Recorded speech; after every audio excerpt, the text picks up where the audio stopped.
Hello. I am very excited to be here. So I'm doing practices in where I'm practicing to be grounded and in my body, but I also find myself... Don't do that. What happens? Do you fly off? Yeah. I go off into the future or into the past and get stuck on those things. It's funny because almost everything we speak about is to get you to stop grounding.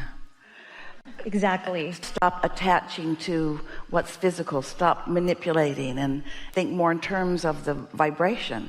So is it all right if we ask you what you mean by grounding and what its purpose is? So grounding by being present in my body, being present in the moment.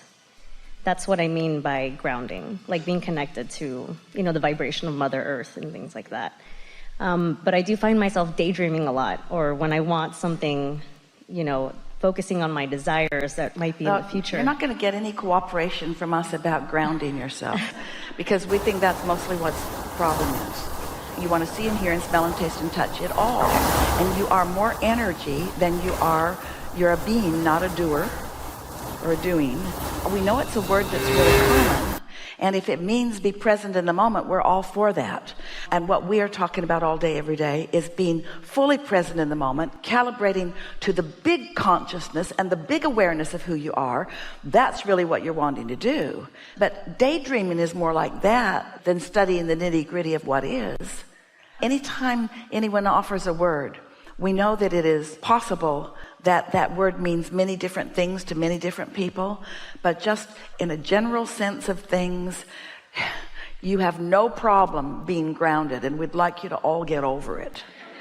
We'd like you to be more fully imbued with the fullness of who you are. And that doesn't mean when you're fully connected to who you are that you won't be aware of things of a physical nature. It just means you're getting your priorities straight and you're getting out ahead of it and you're hooking up with all that you are before you observe. Does that make sense to you?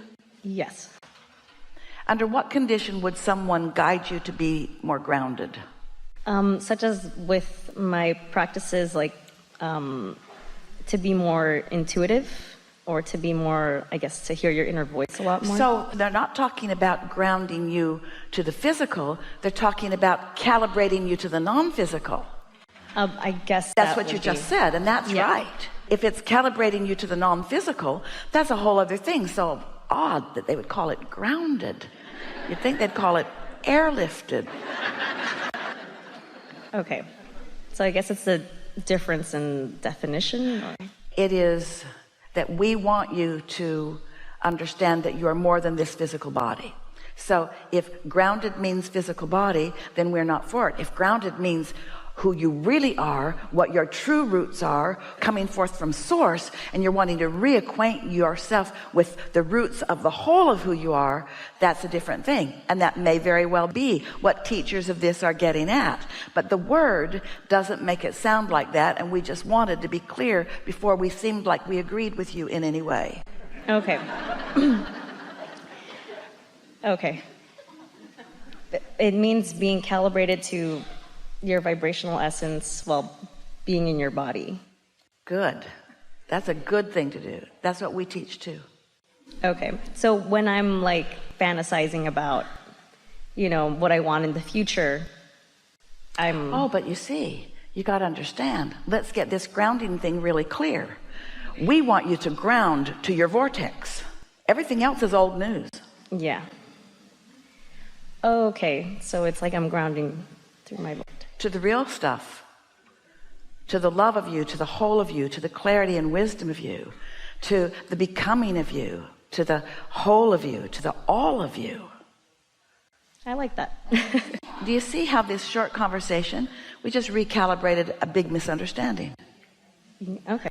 You weren't misunderstanding, but most people who are using the word grounded are misunderstanding. Okay, thank you. Find a new word for it. No one will follow it, but just for us. Because we're not trying to make a movement out of this or anything. I'm calibrating. I'm calibrating to my true power and strength and love. Yeah. Okay, thank you very much. Really good.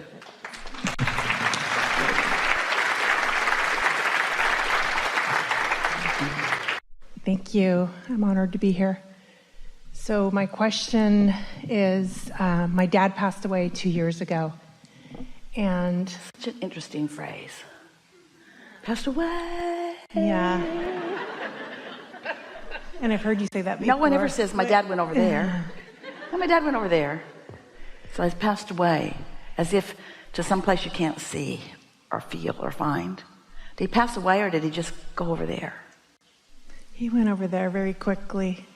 Yeah. And since then, my radio has gone on in my car is it by itself? Yeah, because that's where your dad went. He didn't go away. He went over there. And he turned the radio on? Over and over again. Those calibrations are easy. Okay. I have a question about spiritual gifts. So we're here to experience Earth as humans. Are we supposed to tap into spiritual gifts? Is that something we need? There's a lot of confusion around that, because the idea of spiritual gifts sometimes makes it sound like only some of you get the gifts, and that's not true. You've all come with this stream of abundance, and so to try to define this or that is sort of small in comparison with the bigness of this stream. Yes, you're supposed to tap into them. Yes, you're supposed to embrace them fully. Let who you are be present here. So you say it's small because you're putting yourself in a box and looking for that one. Can you explain that some more? We just mean your perspective of it sometimes is very diminished in relationship to how big it is. And do we all have the same gifts, or am I going back to the same question? Well, we have to answer that in two ways. You all have the same root or basis of the different gifts that you manifest. You have a lot to say about how this energy, which is your true gift, and this source, which is your true gift, and this knowing and this being, which is your true gift, how it manifests. You get to choose all of that. You get to choose. Okay. I've never heard it that way before. Well, the reason it makes it easy for you to hear it in this case is because you're understanding that you're an extension of source energy, and the you of you is your gift. Oh, let's talk about what the gifts are, or what the advantages are, what the benefit of you being here now really are. First, you're an extension of source energy. Oh, what an incredible gift that is to you. And you get to be an environment of enormous variety and contrast. Oh, what an opportunity that is, because it gives you so much reason to identify and to decide and to launch your rockets of desire and to evolve and to become. Oh, what a gift that is. And you get to surround yourself with others who are at varying degrees are getting it and not getting it. And you get to be surrounded with others whose lives have touched them in enough different ways that there's a big balance in not only who you are, but in what you want. So it's just this rich tapestry. Oh, what a wonderful thing you've set yourself up for. We can't stop talking about the gifting that has been and is continuing to go on, you see. And so now, as a deliberate creator, you're defining what you specifically are choosing, how you individually and importantly want to utilize your gift. How do you want it to demonstrate? How do you want it to manifest?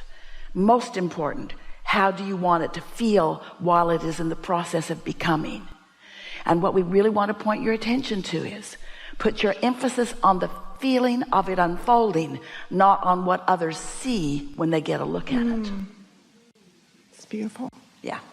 And as I am getting more connected in my vortex and aligned, I've gone through a lot of I know it's all individual for everyone, but my head shifts to the right constantly. And it used to be just during meditation, but now it's throughout the day. When I was sitting here listening to you, it just kept shifting. Is that just me getting in alignment more or so? Yeah, it's your interpretation that you're being called this way.